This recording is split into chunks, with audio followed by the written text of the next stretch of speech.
Amigos de Videos Mundo, gente de YouTube, bienvenidos a las últimas noticias de Estados Unidos. El presidente Donald Trump en las últimas horas recibió en la Casa Blanca al presidente de Palestina. Donald Trump asegura que logrará pacificar el conflicto de larga data entre Israel y Palestina. El presidente de Estados Unidos comprometió todo el apoyo necesario para terminar con este diferendo entre israelíes y palestinos, que incluso ha desembocado en guerras y masacres entre estas dos naciones. Claro, con ventaja siempre ha estado Israel, ya que ha tenido el apoyo no solo diplomático de Estados Unidos, sino también con la provisión de armamento militar. En otras noticias, continúan las repercusiones y la polémica tras la audiencia del director del FBI, James Comey, en el Congreso de Estados Unidos. Continúa la polémica respecto a cuánto influyó Rusia en las pasadas elecciones, donde el resultado favoreció a Donald Trump. Recordemos que en las últimas horas, en una entrevista, Hillary Clinton ha acusado al FBI como los culpables de su derrota. El presupuesto 2017 de Estados Unidos al fin fue aprobado por el Congreso estadounidense. Tenemos el reporte al respecto. La isla de Puerto Rico se declara en bancarrota, señores. El gobernador ha definido esta situación al no poder cumplir con sus obligaciones públicas. ¿Por qué incluimos esta noticia? Recordemos pues que Puerto Rico es un estado asociado a Estados Unidos, o colonia voluntaria de Estados Unidos también se podría decir, ¿no? La situación y la crisis de Venezuela llega al Congreso de Estados Unidos, señores.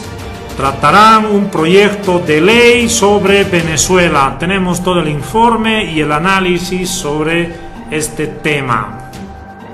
Bien, amigos de Videos Mundo, para respaldar y contrastar toda información que damos en este canal, a continuación he subido un compilado de los principales reportes de la última jornada de noticias de Estados Unidos. Les invito a ver y escuchar, y al final del video no olviden dejarme como siempre sus opiniones y comentarios sobre los polémicos temas abordados en la presente jornada noticiosa. No olviden suscribirse, Videos Mundo, también darle en la campanita de notificaciones para que les llegue todo el material urgente que subimos sobre el acontecer mundial y de Estados Unidos. Y precisamente hablemos de algo que ocurrió hoy en Washington. El presidente de Palestina, Mahmoud Abbas, se reunió en la Casa Blanca con el presidente Trump. El presidente Trump más optimista sobre, dice, un proceso que puede ocurrir ahora de paz porque espera se acabe el odio que ha existido hasta ahora. El presidente palestino menos optimista, pero también esperanzado en que se pueda avanzar en una negociación. Veamos el informe de José Levy. Hay que señalar que, a diferencia de los que le precedieron en la Casa Blanca, Donald Trump no es alguien que en el pasado tuviera una amplia experiencia política, diplomática, sino que es esencialmente un hombre de negocios y, como tal, intenta, antes de nada, crear un ambiente positivo, de optimismo, incluso, como dice él, estar entusiasmado de que realmente se puede llegar a un acuerdo. Y eso es lo que está haciendo hasta ahora. No dice cómo, pero lo que sí es que afirma que él está dispuesto a ser el mediador y que en esencia no cree que lo que él ha escuchado siempre de que es el conflicto más complicado de resolver del mundo, eso sea cierto. Se muestra optimista de que algo así sea posible. Es algo que creo que francamente no es tan difícil como la gente ha pensado a lo largo de los años, pero necesitamos a las dos partes dispuestas. Creemos que Israel está dispuesto, creemos que ustedes están dispuestos, y si ambos están dispuestos, vamos a hacer un trato. También su interlocutor en la Casa Blanca ahora, el presidente del gobierno autónomo palestino, Mahmoud Abbas, asegura tener esperanza de que realmente bajo el liderazgo de Trump se pueda conseguir por fin ese acuerdo histórico que le ponga fin al conflicto entre israelíes y palestinos. Hay que señalar que Mahmoud Abbas en meses pasados expresó serias reservas, serias dudas sobre quién era realmente Donald Trump, sobre todo después de que durante su campaña electoral el ahora presidente de los Estados Unidos asegurara que quería pasar la embajada de Estados Unidos en Israel de Tel Aviv a Jerusalén.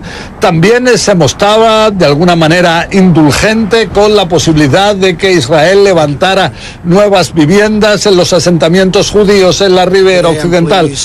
Pero ahora vemos que en el ambiente que ha existido en este encuentro existe realmente una posibilidad de que se pueda estar comenzando un nuevo camino que quizá, aunque pueda parecer extraño, para muchos imposible, al final sea real terminar con este conflicto ya histórico. Hablamos ahora de la audiencia en el Senado de James Comey, director del FBI, quien explicó por qué decidió divulgar que habían reabierto una investigación contra Hillary Clinton a pocos días de la elección presidencial. Dice que le da algo de náuseas pensar que pudo haber incidido en la elección, pero que al escoger entre revelar o esconder, decidió revelar. También confirmó Comey que la ex secretaria de Justicia encargada, Sally Yates, quien fue despedida por el presidente Trump por negarse a defender su decreto sobre inmigración, le advirtió de forma clara a la Casa Blanca que el ex asesor nacional de seguridad, Michael Flynn, le estaba mintiendo al gobierno sobre sus conversaciones con el embajador ruso.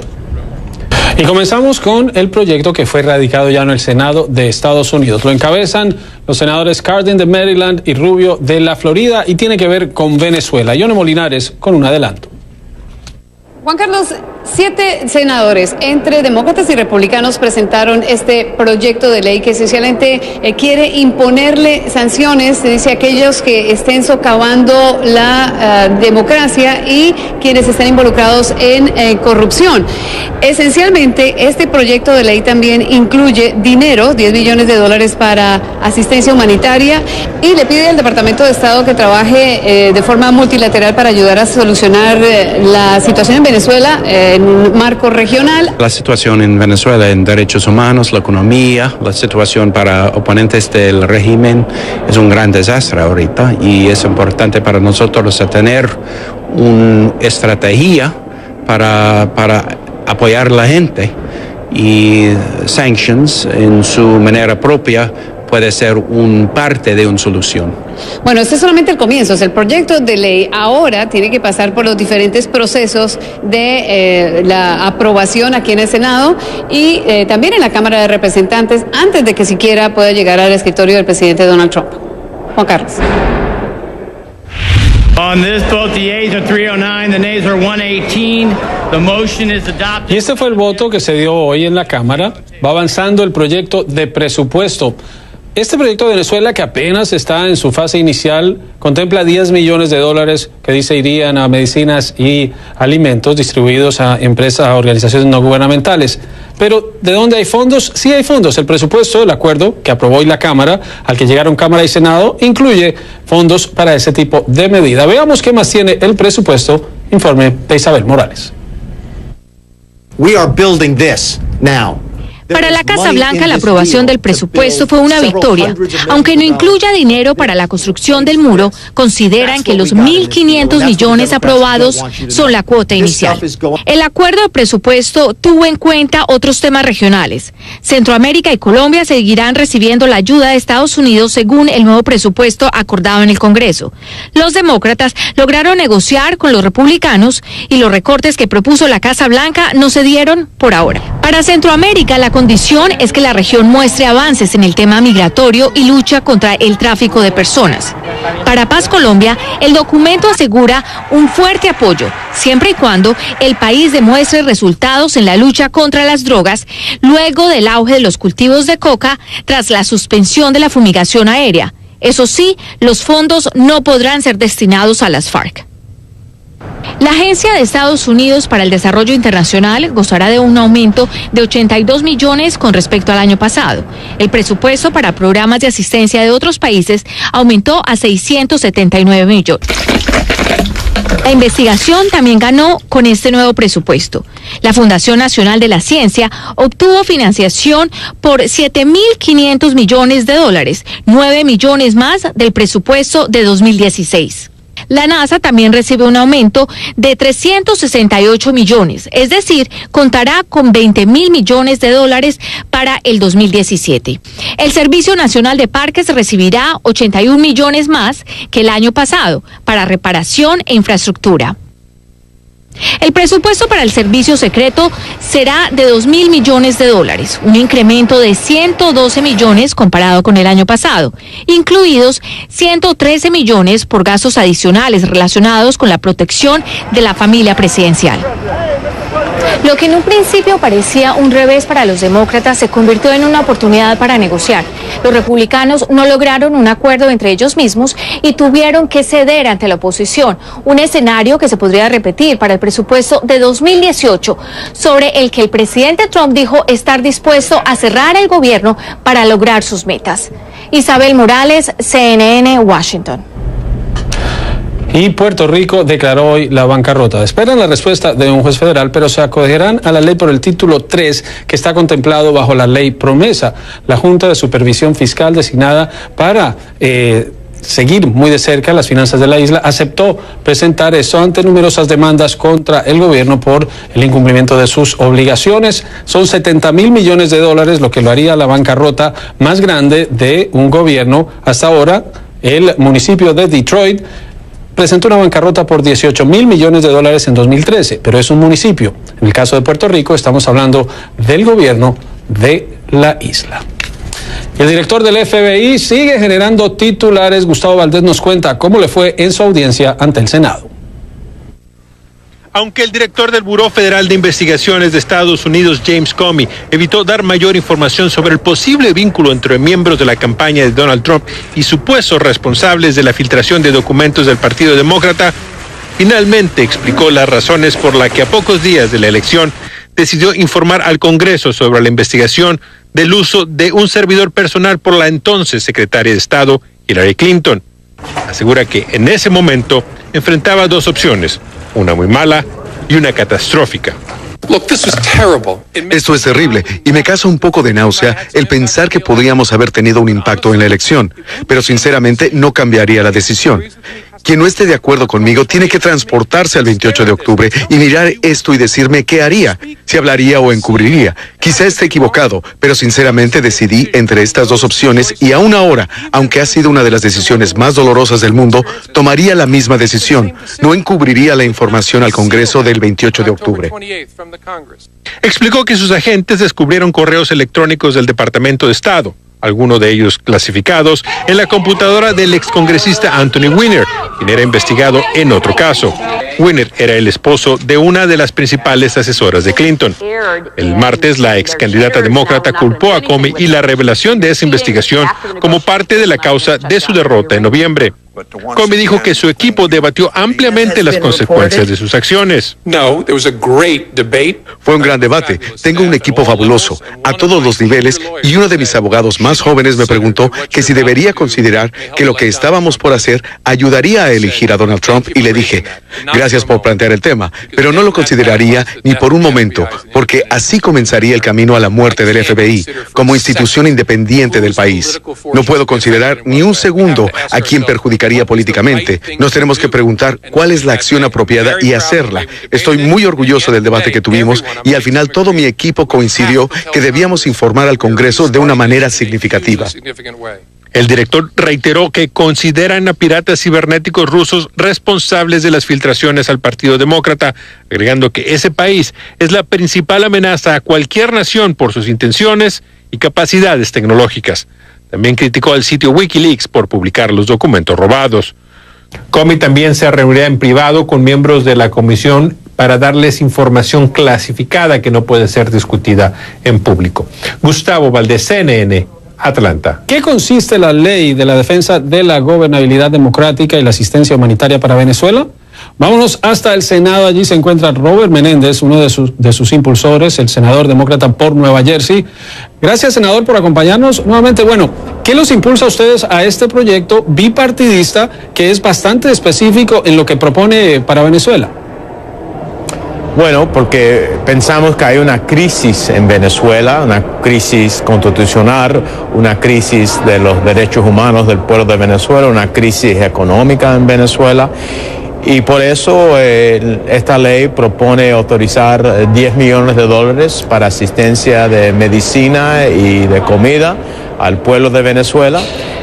Apoya los esfuerzos de la OEA y el secretario general en promover la Carta Democrática de la OEA con referencia a Venezuela, codifica las sanciones que yo había escrito originalmente contra esos que están violando los derechos humanos adentro de Venezuela, y por último también prepara para la inquietud que tenemos en los Estados Unidos que PDVSA pudiera no pagar sus obligaciones que tomaron con la compañía rusa Rosneft, y que la causa de no pagar sus obligaciones, sus bonos, actualmente pudiera caer esa compañía que tiene Citgo en los Estados Unidos en manos rusas. Así que esos son elementos mayores de lo que la ley trata de hacer. El presidente Trump, senador, se reunió con Lilian Tintori, la esposa de Leopoldo López. Ha manifestado preocupación por Venezuela, pero ¿ha visto usted más señales, más medidas de que el presidente y la Casa Blanca respalden iniciativas como estas y de que haya un interés real por lo que pasa en Venezuela y en América Latina? Bueno, espero que sí. Obviamente el presidente ha estado enfocado en Corea del Norte, en sus enlaces con China, con países asiáticos, con lo que está pasando con Rusia, y no hemos visto, por lo menos públicamente, esa atención con referencia a Latinoamérica y sobre todo en este caso de Venezuela. Pero creo que esta ley bipartidista que mis colegas personas muy importantes en el Senado, el senador Marco Rubio, el senador Lindsey Graham, entre otros, están proponiendo conmigo actualmente, va a darnos un impulso que yo creo que la Casa Blanca lo va a abrazar completamente. Y acá hay una conexión internacional. Rosneft, que es una empresa rusa, y hay muchas versiones sobre Rusia y esta Casa Blanca, pero Rosneft está bajo sanciones del gobierno de Estados Unidos. Rosneft le prestó plata a PDVSA de Venezuela, y ahora la duda es si a través de Citgo, que pertenece a PDVSA, Rosneft pudiese intentar tener presencia física en Estados Unidos. Ustedes dicen, ¿esto sería una amenaza para la seguridad nacional de Estados Unidos? Sin duda, yo alcé esta inquietud ya varias veces, por primera vez hace casi más de un mes, y viendo de que PDVSA se había obligado tan significativamente con Rosneft, donde Rosneft adquirió la posibilidad de tener casi el 50% de todas las acciones de PDVSA, y que hubiera podido comprar también, aparte de las acciones que PDVSA ofreció como garantía para su deuda en el mercado, hubieran podido comprar también acciones. Queda la posibilidad bien cierta de que Rosneft, una compañía rusa controlada por el gobierno de Vladimir Putin, actualmente puede tener una infraestructura de energía en los Estados Unidos por medio de Citgo, que es un subsidiario de PDVSA. No es aceptable para la seguridad energética de los Estados Unidos de tener la infraestructura de Citgo caer en las manos de rusos. Y hay algo interesante de este proyecto, senador. Ustedes incorporan a los países de la región, incorporan al Caribe y ofrecen una alternativa para que el Caribe tenga independencia energética, que es un aspecto en el que Venezuela tiene una presencia importante en esa parte de la región. Sí, porque hemos visto que abajo de Chávez y después ahora de Maduro, que el uso del petróleo ha sido la vía en lo cual la dictadura, porque yo creo que es una dictadura lo que está pasando en Venezuela, con referencia a la influencia que Venezuela está tratando de llevar a estos países caribeños y centroamericanos y otros por medio del uso del petróleo de Venezuela. Actualmente tenemos que romper esa dependencia para que estos países se expresen públicamente en favor favor de la democracia y respeto de derechos humanos adentro de Venezuela.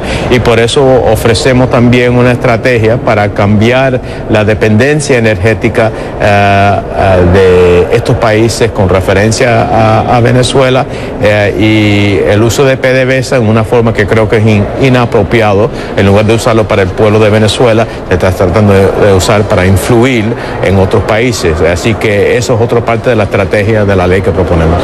El presidente Maduro dice que la crisis en Venezuela es consecuencia de ataques del imperio, de la CIA, pero ustedes proponen una solución negociada. ¿Hay espacio para una solución negociada? ¿Y qué le dice usted al gobierno de Venezuela sobre esos señalamientos? Bueno, primero de todo, aquí el único imperio que está afectuando el bienestar de los venezolanos es el que está tratando de crear Maduro en su propio país, donde él quiere ser no un líder, pero actualmente un gobernante por una dictadura.